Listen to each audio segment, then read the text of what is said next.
I have finally done something that has been on my to-do list for, I want to say, all year, and I've done it, which is to organize my leathers.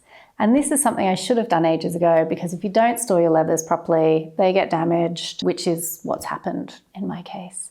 But I've managed to save pretty much all of them, and I will show you how I've done it. So the first thing I needed to do was source some packing tubes, and that was actually a little bit trickier than I expected. I thought I could just buy some on Amazon, but I needed them to be the exact length of my shelves.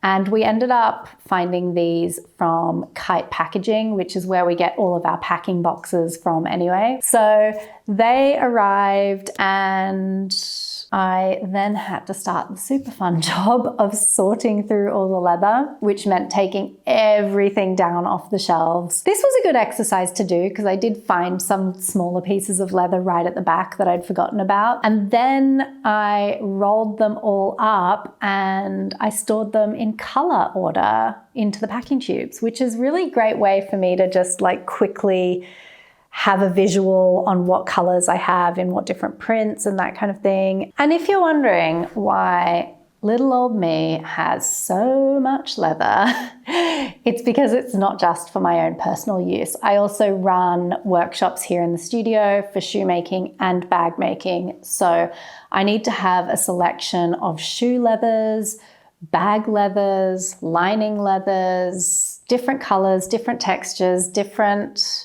thicknesses, different tempers, all that kind of thing. So yes, this collection has been accumulating over quite some years and constantly gets added to. So when I put them back in the packing tubes, I wanted to put them in color order so it would be really easy for both myself and the workshop students to sort of get a quick visual on what colors we have available.